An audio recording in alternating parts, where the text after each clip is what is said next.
আসসালামু আলাইকুম ওয়া রাহমাতুল্লাহি ওয়া বারাকাতু। আমরা যাকে জীবন বলে জানি, যে পৃথিবীতে হাঁটাহাঁটি করি, যে আকাশ দেখি, এই পৃথিবীতে মানুষ আসার হাজার বছর আগেও অদ্ভুত সব আল্লাহর সৃষ্টি বসবাস করত।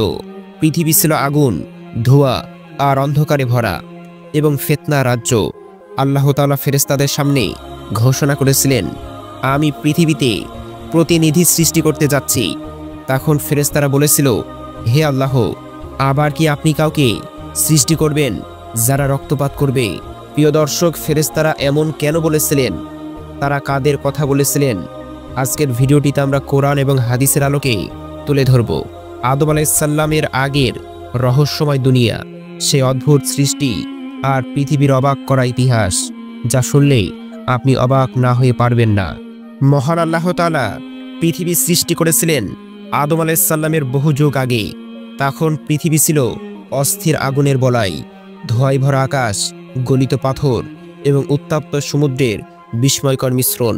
পবিত্র কোরআনে আল্লাহ তাআলা বলেছেন, তিনি আসমান এবং জমিনকে 6 দিনে সৃষ্টি করেছেন। অর্থাৎ মানব সৃষ্টির আগে থেকেই পৃথিবী ছিল, কিন্তু তখন কোনো মানব জাতি ছিল না। ভূমি ছিল কাঁচা, পাহাড় ছিল নবগঠিত, সমুদ্র ছিল অনিয়ন্ত্রিত। পৃথিবী ছিল যেন এক বিশাল পরীক্ষাগার, যেখানে পরে আল্লাহ তাআলা এমন এক সৃষ্টি পাঠাবেন যারা হবে তার খলিফা। কিন্তু সেই সিদ্ধান্তের আগেই শুরু হয়েছিল অন্য এক সৃষ্টির যুগ। ইসলামিক অধিকাংশ প্রামাণিক বর্ণনায় বলা হয়, পৃথিবীতে প্রথম বাসিন্দা ছিল জিন জাতি। আল্লাহ তাআলা তাদের সৃষ্টি করেছেন লাহাবের আগুন বা ধূমহীন আগুন থেকে। জিনদের মধ্যেও ছিল জাতি, গোত্র, পরিবার এবং সমাজ। যেমন মানুষের মধ্যে আছে, তারা পৃথিবীতে বসবাস করত, চলাফেরা করত, শাসন করত, এমনকি নিজেদের মধ্যেও যুদ্ধ করত। তাদের শক্তি ছিল মানুষের চেয়ে বহুগুণ বেশি। কিন্তু সময়ের সাথে সাথে জিন জাতির মধ্যে অবাধ্যতা, অহংকার এবং রক্তপাত শুরু হয়। তারা পৃথিবীতে বিস্তার করেছিল ফাসাদ, অত্যাচার এবং ধ্বংসের। এ কারণে ফেরেশতারা আল্লাহকে বলেছিলেন, পৃথিবীতে এমন কাউকে সৃষ্টি করবেন যারা ফিতনা করবে। তারা আগে জিনদের কার্যকলাপই দেখেছিলেন। ইবনে কাসির সহ বিভিন্ন আলেম বলেন, জিন জাতি বহু সময় ধরে পৃথিবীতে কঠোরভাবে বসবাস করত। প্রথম দিকে তারা আনুগত্য করলেও পরে তারা পথভ্রষ্ট হয়ে পড়ে।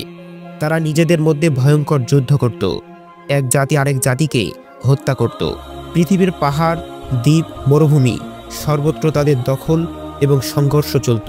ফেরেশতাদের সামনে যখন আল্লাহ তাআলা মানব সৃষ্টির ঘোষণা করলেন, তখন ফেরেশতারা এই পুরনো ঘটনার স্মৃতি থেকে বলেছিলেন, হে প্রভু, তারা কি জিনদের মতো রক্তপাত করবে? এই বক্তব্য প্রমাণ করে মানুষের আগে পৃথিবীতে অন্য এক শক্তিশালী সৃষ্টি বসবাস করত এবং তাদের ইতিহাস ছিল রক্তে লেখা। প্রাচীন তফসিরে উল্লেখ আছে, জিনদের আগেও পৃথিবীতে হিন এবং বিন নামে অগ্নি সৃষ্টি আরও 2টি জাতি ছিল। এরা ছিল অত্যন্ত শক্তিশালী, বেপরোয়া এবং ধ্বংসাত্মক। পৃথিবীতে ছিল যেন আগুনের ঝড়ে পূর্ণ। তবে জাতির প্রামাণিকতা দুর্বল, কিন্তু সালাফদের মাঝে ব্যাপকভাবে প্রচলিত। বলা হয়, তাদের ধ্বংসের পর আল্লাহ তাআলা জিন জাতিকে পাঠান। এরপর যখন জিনরাও ফিতনা সৃষ্টি করল, তখন আল্লাহ তাআলা ফেরেশতাদেরকে পাঠিয়ে পৃথিবীকে পরিষ্কার করেন।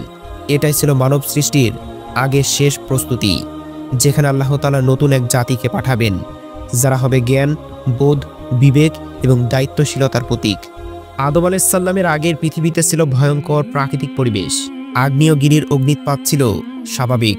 সমুদ্র এবং আকাশের গঠন তখনও পরিবর্তনশীল। কোনো সভ্যতা, কোনো কৃষি, কোনো গৃহ, এসব কিছুই ছিল না। পৃথিবীর প্রতিটি প্রান্তে ছিল আগুন এবং ধোঁয়ার আধিপত্য। জিনেরা থাকত পাহাড়ে, বাতাসে, মরুভূমিতে এবং সমুদ্রতলে। তাদের পরিবেশ ছিল মানুষের তুলনায় সম্পূর্ণ ভিন্ন। আল্লাহর নির্দেশে ফেরেশতারা পৃথিবীর নিয়ন্ত্রণ করতেন, যাতে পরবর্তীতে মানব জাতির জন্য পৃথিবীকে বাসযোগ্য করা যায়। ধীরে ধীরে পানি, মাটি, বায়ু সব কিছুকে ভারসাম্যপূর্ণ করা হয়। পৃথিবী প্রস্তুত হচ্ছিল নতুন এক সৃষ্টির আগমনের জন্য, যে সৃষ্টি হবে মাটি দিয়ে। যখন জিনদের যুগ শেষের দিকে, তখন আল্লাহ তাআলা ঘোষণা দিলেন, আমি পৃথিবীতে এক খলিফা সৃষ্টি করব।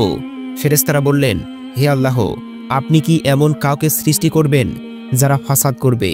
কিন্তু আল্লাহ তাআলা উত্তর দিলেন, আমি যা জানি তোমরা তা জানো না।